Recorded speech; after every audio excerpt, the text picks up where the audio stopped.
Selamat Hari Minggu bagi anggota jemaat dan simpatisan GKI Pengadilan yang mengikuti ibadah secara daring. Tuhan senantiasa menyertai kehidupan kita dari sekarang sampai selama-lamanya.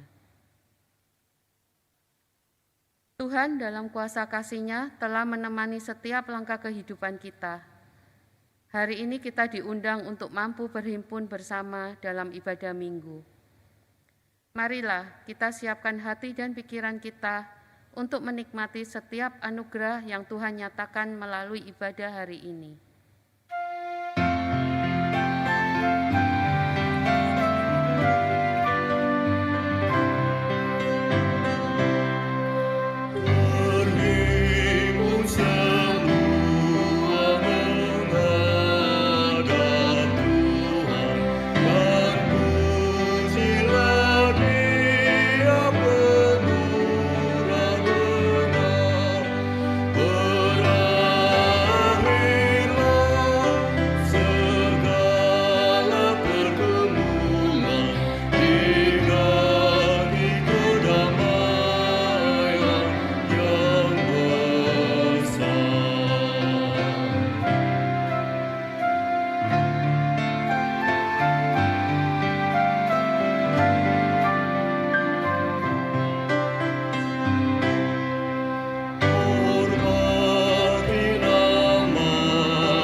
Ibadah hari Minggu ini berlangsung karena pertolongan kita adalah dalam nama Tuhan yang menjadikan langit dan bumi.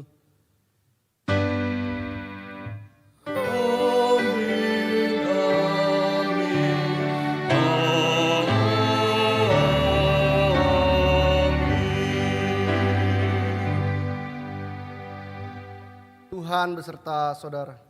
Dan beserta saudara juga. Hidup menjadi masyarakat Indonesia memang tidak mudah. Keberagaman menjadi salah satu isu yang seringkali menimbulkan konflik. Setiap orang berusaha mempertahankan identitas dirinya karena tidak siap untuk mampu hidup berdampingan. Celakanya, kadangkala kita sebagai orang percaya terjebak untuk ikut dalam pusaran konflik identitas yang berkembang. Kita melupakan tugas dan panggilan orang percaya untuk berpartisipasi dalam mewujudkan keselamatan.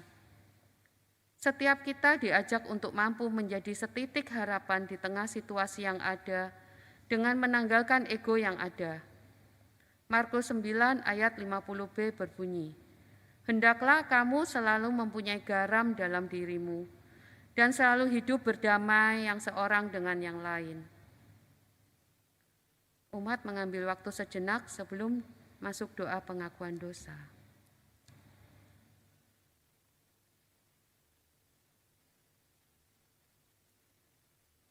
Ya Tuhan, Sang Pemberi kehidupan, di hadapan-Mu kami umat-Mu yang lemah ini ingin mengaku. Kami mengaku kegagalan kami dalam hidup bersama dengan yang lain. Kadang kami menggunakan identitas yang dimiliki untuk merendahkan saudara kami. Kami tidak mampu menjadi setitik harapan bagi orang lain. Ampunilah kami ya Tuhan, agar kami dimampukan untuk terus memberi harapan bagi setiap orang yang ada di sekitar kami. Di dalam kasih pengampunan-Mu kami berdoa. Aku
Sebagai umat Tuhan yang telah dengan tulus dan rendah hati mengakui segala dosa dan kesalahan yang telah diperbuat, kini dengarlah berita anugerah yang datangnya daripada Tuhan, yang diambil dari Yeremia 33 ayat yang ke-8 berbunyi demikian.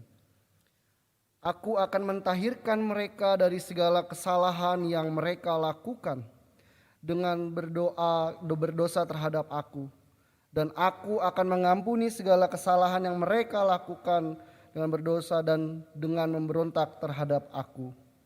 Di dalam Kristus engkau telah diampuni.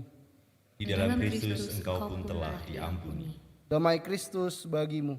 Damai Kristus bagimu juga.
Mari kita satu dalam doa untuk mempersiapkan hati dan pikiran kita. Di dalam kasih-Mu yang menyegarkan kami ya Tuhan, kami datang kepadamu. Kami bersyukur untuk persekutuan yang boleh Engkau himpunkan kami pada hari ini.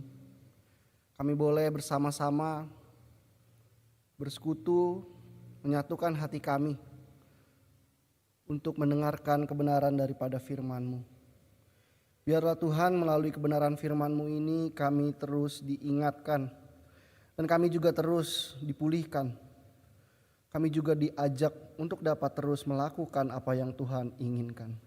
Tolonglah kami ya Tuhan, biarlah firman ini mengetuk hati kami. Berkatilah hati setiap kami, berkatilah telinga kami, agar kami tidak hanya mendengar tetapi juga mampu melakukannya dalam kehidupan kami. Tolong kami ya Tuhan, hanya di dalam nama Tuhan kami Yesus Kristus, Tuhan yang hidup kami berdoa. Amin.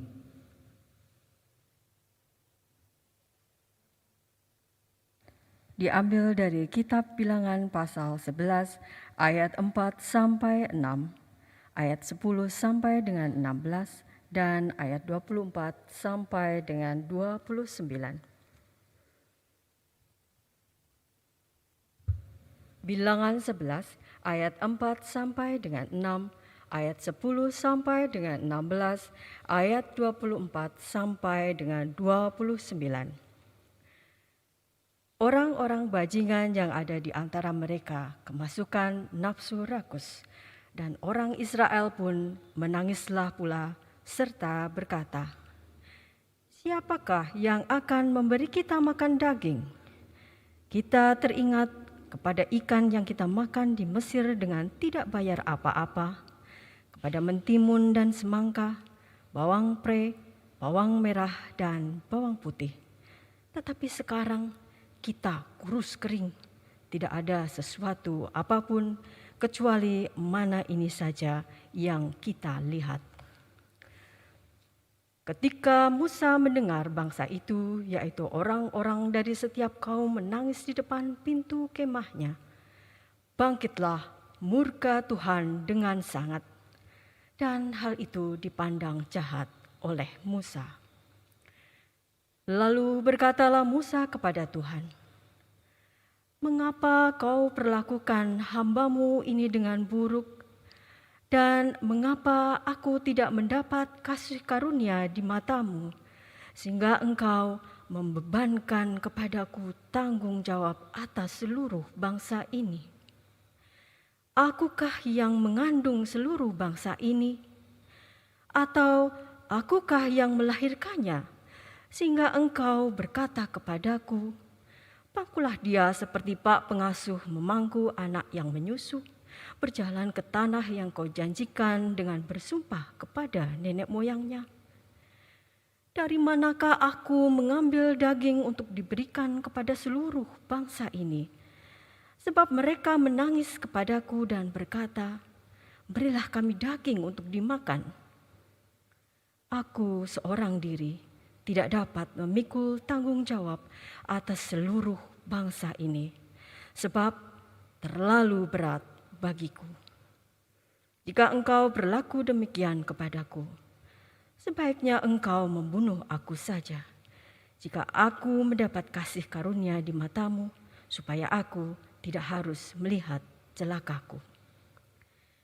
Lalu berfirmanlah Tuhan kepada Musa, "Kumpulkanlah di hadapanku dari antara para tua-tua Israel 70 orang yang kau ketahui menjadi tua-tua bangsa dan pengatur pasukannya. Kemudian bawalah mereka ke kemah pertemuan, supaya mereka berdiri di sana bersama-sama dengan engkau." Ayat 24. Setelah Musa datang keluar, disampaikannya firman Tuhan itu kepada bangsa itu. Ia mengumpulkan 70 orang dari para tua-tua bangsa itu dan menyuruh mereka berdiri di sekeliling kemah.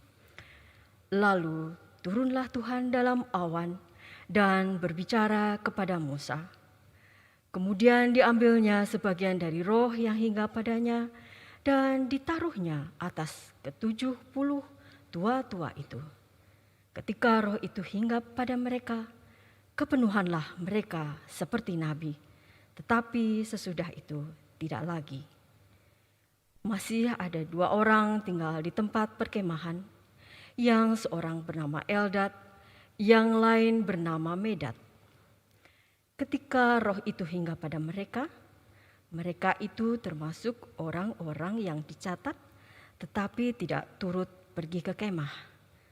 Maka kepenuhanlah mereka seperti nabi di tempat perkemahan.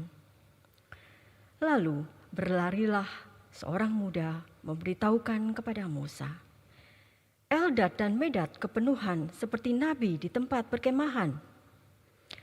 Maka menjawablah Yosua bin Nun yang sejak mudanya menjadi abdi Musa, "Tuanku Musa, cegahlah mereka." Tapi Musa berkata kepadanya, "Apakah engkau begitu giat mendukung diriku? Kalau seluruh umat Tuhan menjadi nabi, oleh karena Tuhan memberi rohnya hinggap kepada mereka." Demikianlah sabda Tuhan. Syukur kepada Allah. Marilah kita menanggapi bacaan pertama tadi dengan menyanyikan Mazmur 19 ayat 8 sampai 15.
Bacaan kedua diambil dari Yakobus pasal 5 ayat 13 sampai dengan 20.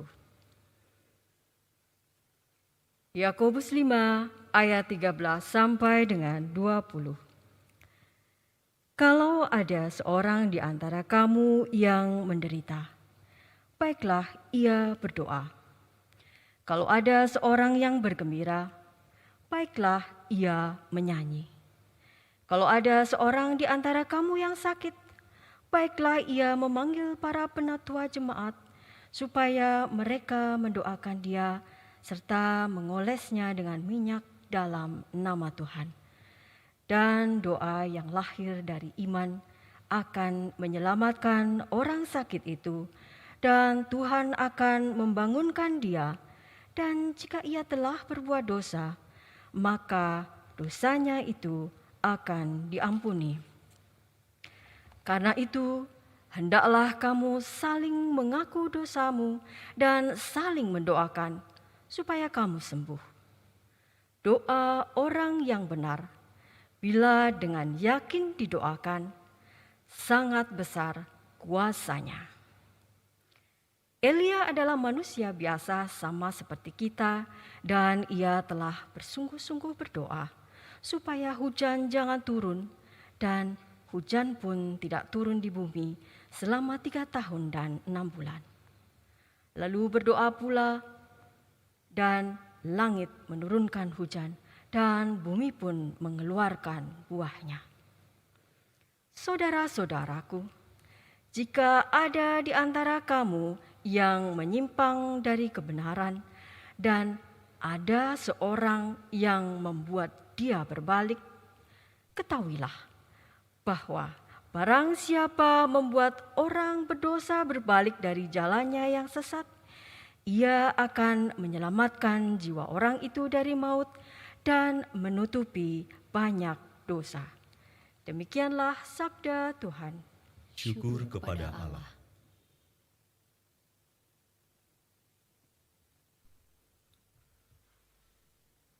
Bacaan ketiga diambil dari Injil Tuhan Yesus Kristus menurut Markus, pasalnya yang ke-9, dimulai ayatnya yang ke-38 sampai 50. Markus 9, ayat yang 38 sampai 50. Kata Yohanes kepada Yesus, "Guru, kami lihat seorang yang bukan pengikut kita mengusir setan demi nama-Mu. Lalu kami cegah orang itu karena ia bukan pengikut kita." Tetapi kata Yesus, "Jangan kamu cegah dia, sebab tidak seorang pun yang telah mengadakan mujizat demi namaku dapat seketika itu juga mengumpat aku. Barang siapa tidak melawan kita, ia ada di pihak kita. Aku berkata kepadamu, sesungguhnya barang siapa memberi kamu minum secangkir air, oleh karena kamu adalah pengikut Kristus, ia tidak akan kehilangan upahnya. Barang siapa menyesatkan salah satu dari anak-anak kecil yang percaya ini, lebih baik baginya jika sebuah batu kilangan diikatkan pada lehernya, lalu ia dibuang ke dalam laut. Dan jika tanganmu menyesatkan engkau, penggallah, karena lebih baik engkau masuk ke dalam hidup dengan tangan kudung daripada dengan utuh kedua tanganmu dibuang ke dalam neraka, ke dalam api yang tak terpadamkan. Di tempat itu ulatnya tidak akan mati dan apinya tidak akan padam. Dan jika kakimu menyesatkan engkau, penggallah, karena lebih baik engkau masuk ke dalam hidup dengan timpang daripada dengan utuh kedua kakimu dicampakkan ke dalam neraka. Di tempat itu ulatnya tidak akan mati dan apinya tidak akan padam. Dan jika matamu menyesatkan engkau, cungkillah, karena lebih baik engkau masuk ke dalam kerajaan Allah dengan bermata satu daripada dengan bermata dua dicampakkan ke dalam neraka, di mana ulat-ulat bangkai tidak mati dan api tidak padam. karena setiap orang akan digarami dengan api. Garam memang baik, tetapi jika garam menjadi hambar, dengan apakah kamu mengasinkannya? Hendaklah kamu selalu mempunyai garam dalam dirimu dan selalu hidup berdamai yang seorang dengan yang lain. Demikianlah Injil Tuhan Yesus Kristus. Yang berbahagia adalah mereka yang mendengarkan firman Tuhan dan memeliharanya dalam hidup sehari-hari. Haleluya.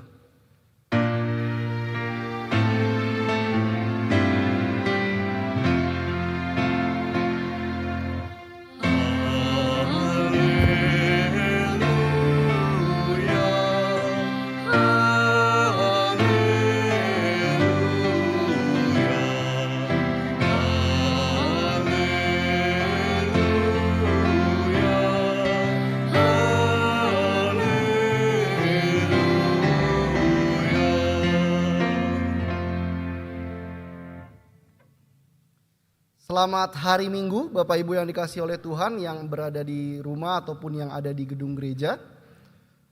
Bagaimana kabarnya hari ini?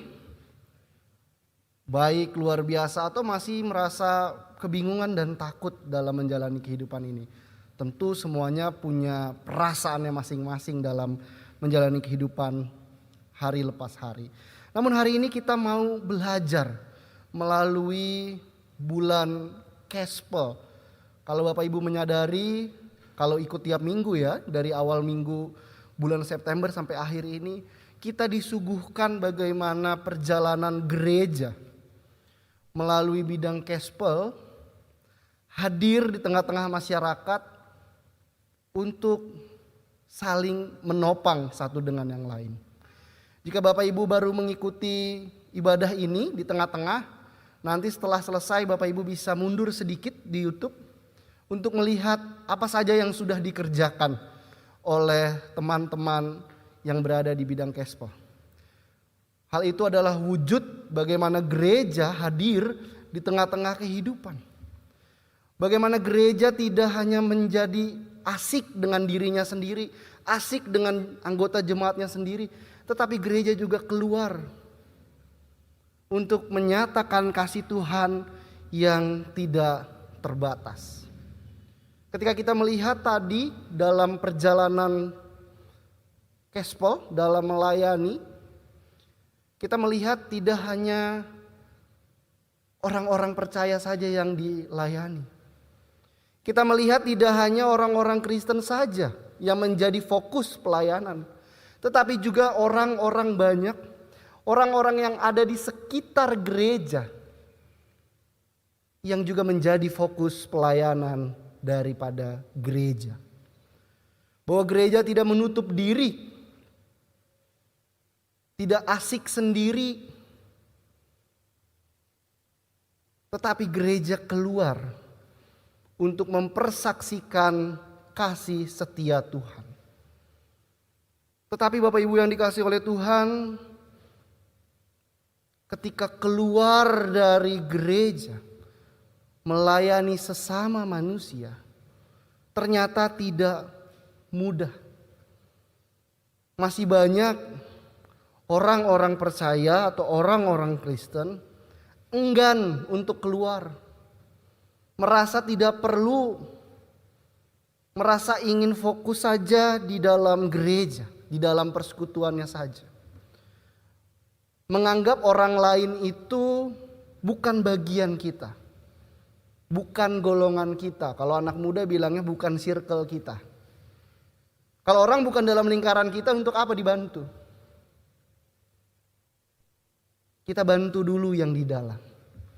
Nah, ini celakanya ini menjadi tembok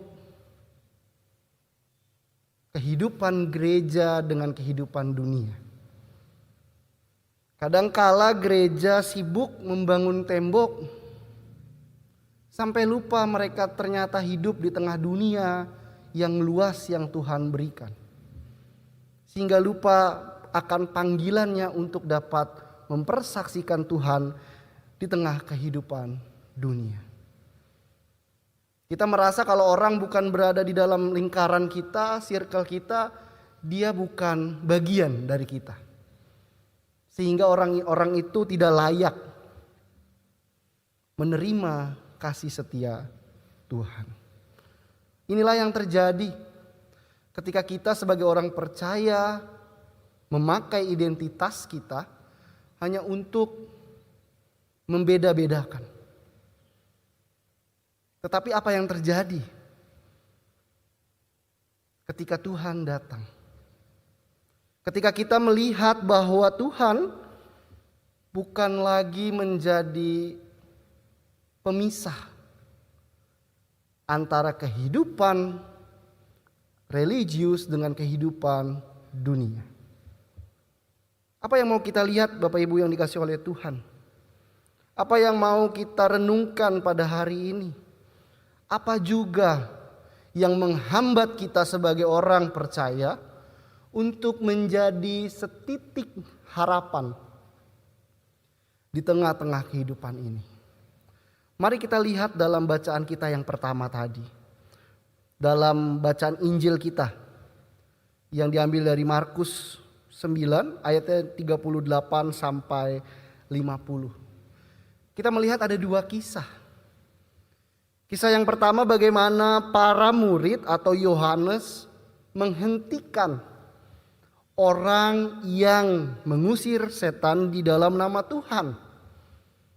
Bagi dia orang itu bukan anggota Tuhan, bukan satu circle dengan mereka sebagai murid. Yohanes melihat itu adalah sebuah tindakan yang tidak baik, karena orang itu bukan bagian dari kita.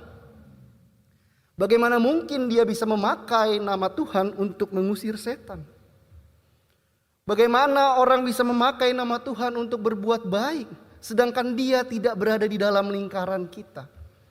Yohanes dan para murid memakai identitas mereka sebagai murid bukan untuk merubuhkan tembok pemisah, tetapi mereka memakai itu untuk membangun tembok pemisah.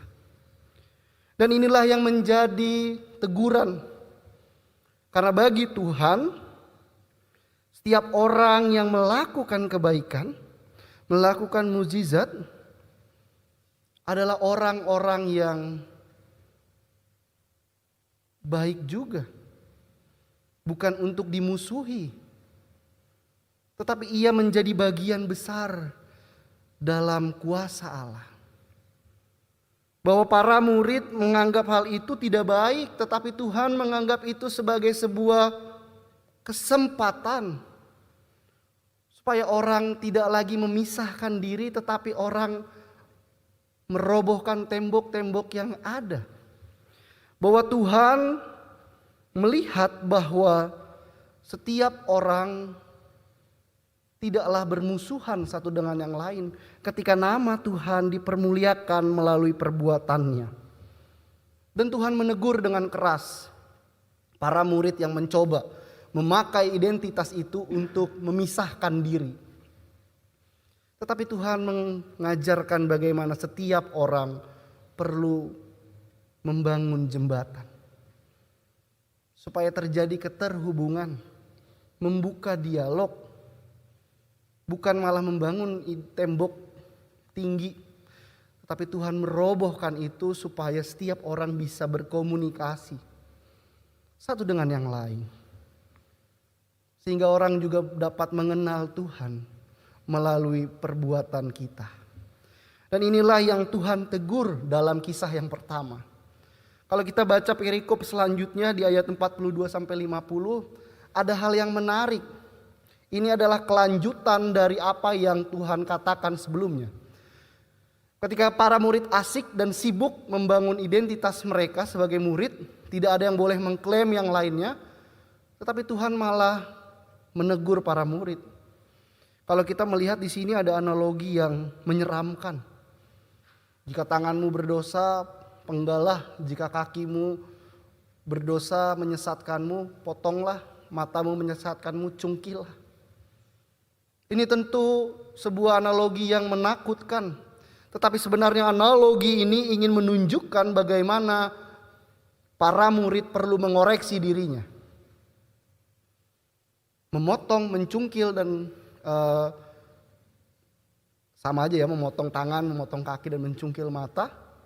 Itu adalah sebuah ungkapan bagaimana setiap orang perlu mengoreksi dirinya terlebih dahulu sebelum mengatakan yang lain itu tidak benar, yang lain itu salah. Tetapi ia perlu mengoreksi dirinya dulu supaya ia bisa benar berjalan di dalam kebenaran. Tuhan sedang mengoreksi para murid. Karena para murid terlalu sombong, terlalu jumawa. Dengan mengatakan mereka bukan di lingkaran kita Tuhan. Bagaimana mungkin mereka boleh menggunakan namamu? Tetapi Tuhan mengatakan, tunggu dulu. Periksalah dulu dirimu. Apakah kau sudah benar-benar melakukan apa yang kukatakan atau belum? Sehingga kau berani mengatakan hal itu. Maka ini menjadi kuat ketika kita membaca ayat yang ke-50. Garam memang baik, tetapi jika garam itu menjadi hambar, dengan apakah kamu mengasinkannya? Hendaklah kamu selalu mempunyai garam dalam dirimu untuk selalu hidup berdamai dengan yang lain. Bahwa ketika kita menanggalkan ego kita, menanggalkan diri kita yang tadi merasa superior, karena kita adalah bagian daripada tubuh Kristus, bagian daripada circle-nya Tuhan, maka kita diajak untuk menanggalkan hal itu. Bahwa kita perlu membangun jembatan, bukan tembok. Dan Tuhan merobohkan hal itu semua dengan ia menjadi jembatan agar setiap orang mampu berdialog satu dengan yang lain. Inilah yang Tuhan ingatkan. Bahwa ternyata menjadi setitik harapan dapat dihambat oleh karena ego kita. Oleh karena kita merasa identitas kita ini penting. Sehingga harapan Tuhan bagi dunia ini, keselamatan itu bisa terhambat. Bahwa kasih setia Tuhan itu bisa terhambat bukan karena Tuhan tidak mau memberikan, tetapi karena kita yang sibuk membangun tembok dalam kehidupan ini. Tuhan telah memperingatkan kita dalam bacaan Injilnya bahwa ketika kita mengatakan mereka tidak mampu, tidak pantas menerima, tetapi Tuhan mengatakan mereka pantas menerimanya. Tidak masalah. Tetapi sebelum kamu melakukannya, maka Tuhan mengoreksi dirimu dulu.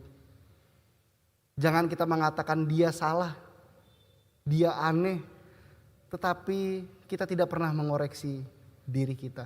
Dan itulah yang menghambat kita untuk dapat menyatakan keselamatan dan harapan bagi dunia. Ketika kita membaca bacaan yang pertama tadi juga kita melihat bagaimana orang-orang Israel yang bersungut-sungut merengek kepada Tuhan, merasa bahwa hidupnya tidak lagi nyaman. Tetapi apa yang Tuhan lakukan? Apakah Tuhan memberikan apa yang mereka mau? Tuhan malah memberikan kemampuan bagi banyak orang untuk dapat berkata-kata seperti Nabi. Perkataan Nabi itu adalah perkataan yang benar, sehingga itu adalah untuk mengoreksi setiap orang. Bahwa pengoreksian diri itu adalah penting. Mengevaluasi diri dengan apa yang Tuhan berikan itu adalah penting. Supaya kita tidak hanya berfokus pada diri kita. Tidak hanya berfokus pada kenyamanan kita saja. Tetapi kita mampu melihat lebih luas. Apa yang Tuhan inginkan di dalam kehidupan kita. Apa yang Tuhan ingin kita kerjakan di dalam kehidupan kita. Inilah mengapa ketika kita berbicara tentang menjadi setitik harapan, maka apa yang harus kita kerjakan terlebih dahulu. Ketika kita menyadari bahwa diri kita ini adalah setitik harapan bagi dunia yang kelam ini, maka kita perlu melihat diri kita dulu, mengoreksi. Apakah kita terus membangun tembok bagi yang lain? Apakah kita hanya menganggap diri kita yang benar sehingga kita mengatakan yang lain itu salah? Apakah itu yang Tuhan inginkan? Apakah itu yang Tuhan harapkan bagi orang-orang percaya yang sudah mengenal Dia? Bukankah kita sama seperti orang-orang pada umumnya berarti? Bahwa Tuhan menginginkan kehidupan yang kita berikan bukan sebagai tembok, tetapi menjadi sebuah jembatan yang bisa dilalui oleh banyak orang sehingga terjadi komunikasi dengan yang lain. Bahwa menjadi setitik harapan dapat kita kerjakan dalam kehidupan ini. Bagi orang-orang yang merasa ditinggalkan, entah siapapun itu, tetapi kita mampu hadir menjadi harapan bagi kehidupannya. Kita menjadi harapan di tengah-tengah konflik identitas yang terjadi di tengah-tengah bangsa kita. Dengan kita menanggalkan ego kita, kepentingan kita, sehingga kita bisa berdialog di tengah-tengah konflik yang ada. Kita juga bisa menjadi setitik harapan di tengah-tengah kebingungan setiap orang mencari pekerjaan, di tengah-tengah orang yang sulit dalam hal ekonomi dan yang lainnya. Kita bisa menjadi setitik harapan dengan kita mampu hadir, tidak memandang siapa dia. Yang kita tahu bahwa Tuhan menyertai kita dan kita menjadi harapan bagi orang-orang itu. Kita bisa menjadi setitik harapan jika kita menanggalkan ego kita. Jika kita tidak membeda-bedakan, oh ini boleh, itu enggak. Oh dia bukan orang Kristen, enggak usah dibantu, boleh dibantu. Dia bukan orang Kristen, jangan dibantu. Bukan seperti itu. Itulah yang menghambat kita. Tetapi ketika kita memandang setiap hal itu adalah pekerjaan Tuhan, maka kita mampu menanggalkan ego identitas kita. Sehingga kita mampu keluar untuk menjadi setitik harapan. Karena menjadi setitik harapan itu bukan pekerjaan yang mudah. Karena masih banyak kepentingan-kepentingan dalam diri kita yang harus kita tanggalkan. Sehingga kita benar-benar mampu menjadi harapan bagi orang-orang yang ada di luar. Menjadi harapan bagi keluarga kita. Menjadi harapan bagi rekan kerja kita. Menjadi harapan bagi komunitas kita dimanapun Tuhan menempatkan kita. Bahwa gereja tidak pernah kehilangan harapan. Orang-orang percaya tidak pernah kehilangan harapan. Tetapi masih banyak orang yang membutuhkan harapan itu. Sehingga kita diminta untuk hadir. Gereja diminta keluar. Sebagaimana kita berada di dalam bulan Kespel kali ini. Kita melihat bagaimana gereja yang terus keluar.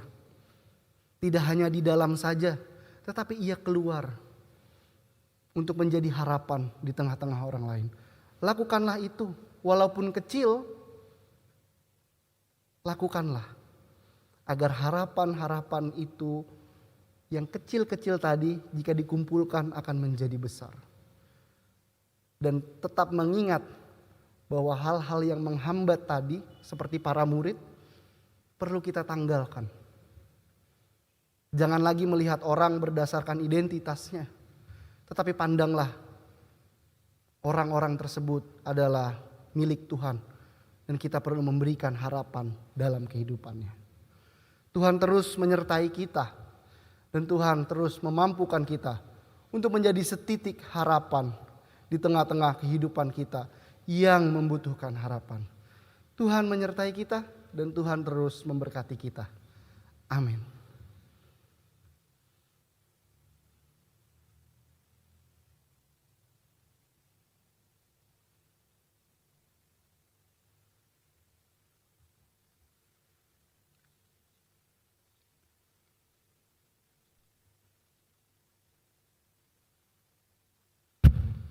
Pada Minggu tanggal 3 Oktober 2021, kita akan merayakan perjamuan kudus sedunia. Perjamuan akan dilaksanakan di gedung gereja dengan mengikut sertakan juga umat yang ada di rumah masing-masing, yang belum dapat hadir karena protokol kesehatan.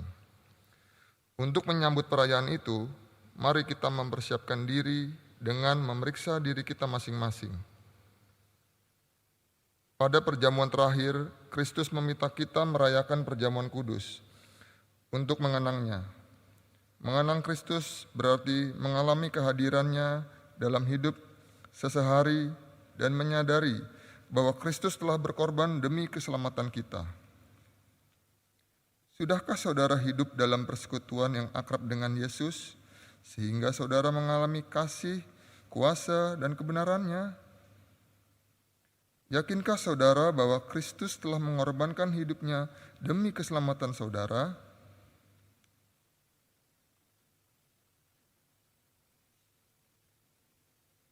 Pada perjamuan terakhir, Kristus memecah roti dan mengangkat cawan, lalu membagikannya pada murid-muridnya.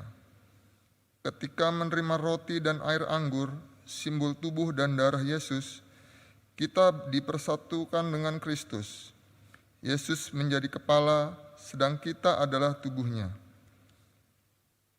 Sudahkah saudara menjadikan Yesus sebagai kepala, pemimpin saudara dalam hidup pribadi, berkeluarga, bergereja, dan bermasyarakat?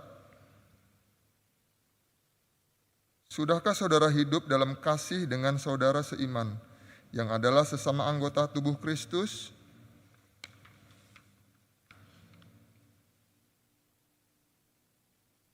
Dengan makan roti dan minum air anggur, kita dipersatukan dalam kematian dan kebangkitan Kristus. Ini berarti kita perlu menyangkal diri, memikul salib, dan mengikut Kristus. Menyangkal diri berarti rela berkorban demi Tuhan dan sesama. Sudahkah saudara rela berkorban bagi sesama? Sudahkah kehidupan saudara menjadi berkat bagi sesama? Peduli pada sesama, berani menyuarakan kebenaran dan keadilan, serta berjuang menciptakan damai sejahtera? Kiranya Roh Kudus menolong kita dalam mempersiapkan diri merayakan perjamuan kudus mendatang.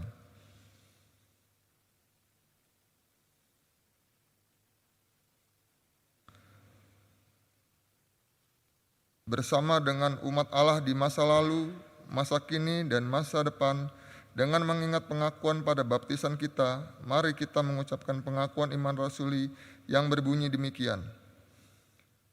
Aku percaya kepada Allah, Bapa yang Maha Kuasa, Khalik langit dan bumi, dan kepada Yesus Kristus, anaknya yang tunggal, Tuhan kita, yang dikandung daripada Roh Kudus, lahir dari anak Maria, yang menderita sengsara, di bawah pemerintahan Pontius Pilatus, disalibkan, mati dan kuburkan, turun ke dalam kerajaan maut.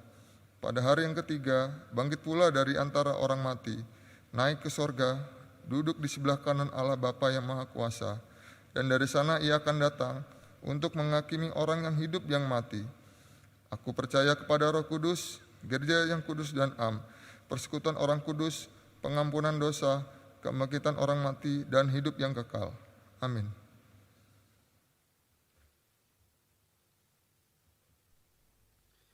Mari jemaat yang kekasih, kita satu dalam doa, kita naikkan syafaat kita berdoa. Di tengah hangatnya kasih-Mu ya Tuhan, kami mau bersyukur untuk setiap anugerah yang boleh Tuhan berikan. Untuk setiap kesempatan yang Tuhan hadirkan setiap hari, agar kami dapat terus berbuah dan juga dapat terus memperbaiki kehidupan kami. Terima kasih ya Tuhan. Kini kami mau naikkan syafaat kami ya Tuhan. Biarlah melalui syafaat yang boleh kami naikkan bersama ini, kami dapat bersatu hati untuk tidak hanya memikirkan kehidupan kami sendiri, tetapi juga memikirkan kehidupan bersama. Kami mau berdoa ya Tuhan untuk bangsa kami Indonesia. Kami mau berdoa bagi pemerintah kami, orang yang menjadi pemangku kebijakan. Kiranya Tuhan menyertai kehidupan mereka. Biarlah Tuhan juga mengaruniakan kemampuan untuk dapat memilih dan memilah apa yang baik bagi kehidupan bermasyarakat. Kami mau berdoa juga ya Tuhan bagi penyebaran virus COVID agar semakin hari semakin dapat terkendali, khususnya ketika ada dugaan munculnya penyebaran COVID yang baru. Kiranya Tuhan menolong setiap kami terus menumbuhkan kesadaran agar kami mampu menjaga kesehatan yang boleh Tuhan berikan. Kami juga mau berdoa ya Tuhan bagi para pemimpin kami agar Engkau memberikan hikmat agar mereka mampu memulihkan permasalahan-permasalahan bangsa dalam hal sosial, ekonomi, politik, khususnya juga dalam kesehatan kami. Tuhan yang sertai mereka dan Tuhan juga yang tolong kami sebagai masyarakat dapat mau terlibat aktif dalam setiap program yang diberikan oleh pemerintah. Biarlah Tuhan terus menyadarkan hati kami dan melembutkan kerasnya hati kami, agar kami mau menjadi masyarakat yang saling topang menopang untuk mensukseskan program-program daripada pemerintah demi kemaslahatan kami semua ya Tuhan. Kami juga mau berdoa ya Tuhan untuk proses vaksinasi yang terus berlangsung. Kiranya Tuhan terus menyertai masyarakat agar mau divaksin. Biarlah vaksin ini juga dapat berfungsi dengan baik supaya kami dapat memutus rantai penyebaran COVID yang sedang terjadi ya Tuhan. Tolong kami ya Tuhan. Kami juga mau terus berdoa untuk setiap tenaga medis yang bekerja. Kiranya Tuhan terus memberikan kekuatan bagi mereka, berikan sukacita agar mereka dapat terus melayani orang-orang yang sakit dengan baik ya Tuhan. Kami juga mau berdoa bagi setiap orang yang mungkin terdampak, yang akhirnya perlu mencari pekerjaan baru, perlu berinovasi, dan juga perlu mendapatkan banyak ide untuk melanjutkan kehidupannya. Kiranya Tuhan terus menyertai setiap mereka.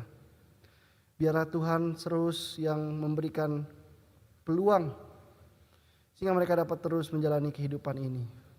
Dan juga biarlah melalui hal ini kami juga dapat terketuk satu dengan yang lainnya, agar juga menjadi saluran berkat-Mu untuk dapat menolong setiap orang yang membutuhkan pertolongan. Biarlah kami juga dapat menjadi komunitas persekutuan yang erat dan rekat, sehingga setiap kami dapat saling topang menopang. Terima kasih ya Tuhan. Kami juga mau berdoa ya Tuhan bagi kerinduan kami untuk membangun sarana tempat ibadah di daerah Bogor Barat. Kiranya Tuhan terus yang menyertai segala proses yang boleh kami kerjakan. Biar Tuhan yang memberkati orang-orang yang ada di sekitar. Biarlah sarana tempat ibadah ini bukan hanya menjadi gedung saja, tetapi juga menjadi perwujudan kasih Tuhan di tengah dunia. Terima kasih ya Tuhan.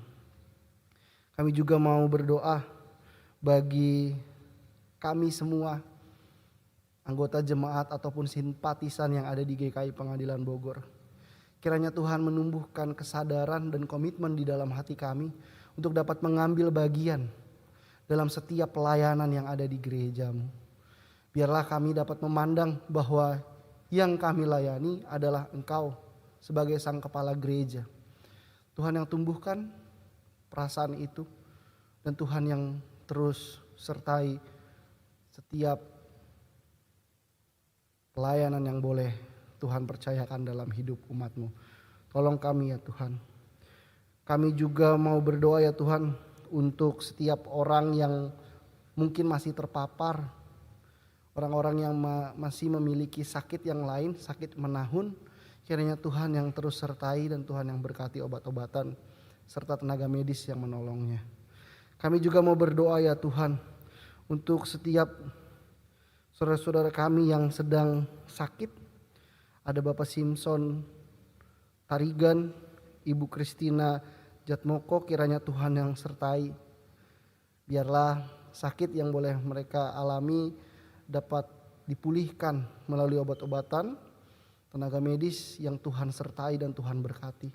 Biarlah mereka dapat merasakan pemulihan yang datangnya daripada Tuhan. Dan kiranya senantiasa keluarga yang mendampingi juga terus Engkau berkati. Kami juga mau berdoa ya Tuhan bagi anggota jemaat kami yang sedang dalam pemulihan. ada Ibu Lindawati, ada Ibu Juliawati Juanda, Ibu Gerda Wuler, Ibu Hesti Nikolaus, Saudara Asael Arlen, dan Bapak Ferry Hendra. Tuhan yang sertai proses pemulihan yang ada, biarlah kasih setia Tuhan terus melingkupi. Sukacita yang Tuhan anugerahkan juga dapat terus menghibur kehidupan mereka. Biarlah hanya kepada Tuhan saja mereka berharap. Dan biarlah kami juga dapat saling menguatkan satu dengan yang lain, sehingga pemulihan yang mereka alami dapat berlangsung dengan cepat. Terima kasih ya Tuhan. Kami juga mau berdoa bagi setiap pergumulan yang boleh kami alami, yang mungkin tidak dapat kami sebutkan satu persatu, tapi kami tahu Engkau yang mengenal hati kami. Biarlah kami mampu menjalaninya dengan baik. Setiap pergumulan yang boleh kami alami dapat kami lalui bersama Engkau. Biarlah kami dapat melewati badai kehidupan ini, hanya berpegang kepada Engkau, Sang kekuatan kami. Terima kasih ya Tuhan. Biarlah melalui doa yang kami naikkan ini, kami terus diingatkan untuk dapat saling bahu-membahu, saling tolong-menolong, untuk dapat terus mewujudkan kasih-Mu. Di dalam nama Tuhan kami Yesus Kristus, Tuhan yang telah mengajarkan kami berdoa. Bapa kami yang ada di surga, dikuduskanlah nama-Mu, datanglah kerajaan-Mu, kami pada hari ini, makan kami yang secukupnya. Kami dalam pencobaan, tetapi lepaskan kami daripada yang jahat. Ini kerajaan, kuasa, kemuliaan, sampai selama-lamanya. Amin.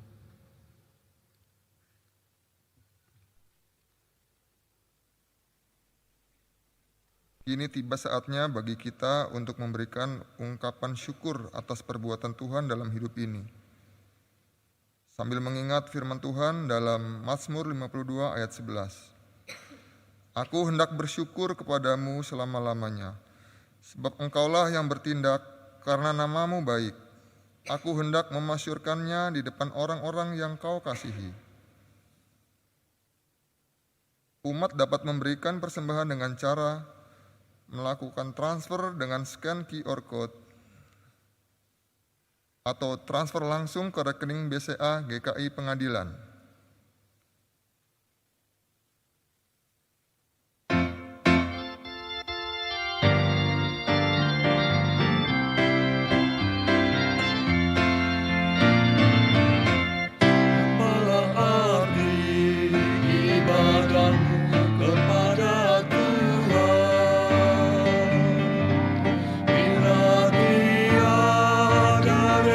Sujud dan sungguh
Shalom jemaat sekalian, kami dari Panitia Pembangunan Gedung Gereja GKI Pengadilan di Bogor Barat menginformasikan bahwa kita sudah menyelesaikan rancangan gereja, sudah mendapatkan IMB. Gedung gereja yang kita rencanakan berkapasitas sekitar 300 orang dengan dilengkapi beberapa ruang untuk sekolah minggu, remaja, dan pemuda. Kami sangat mengharapkan partisipasi, kontribusi jemaat sekalian untuk mewujudkan gedung gereja yang sudah lama kita doakan. Mantapkan hati, bulatkan tekad. Mari berbagi berkat. Tuhan memberkati kita sekalian.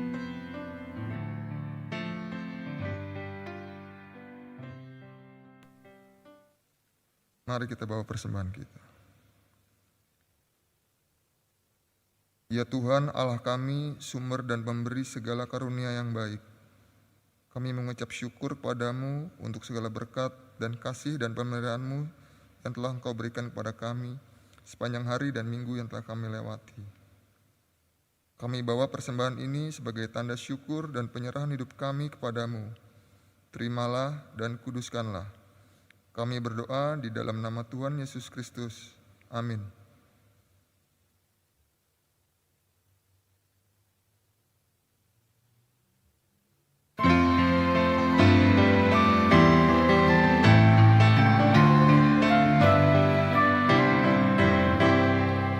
Damai di dunia dan kita lalutannya.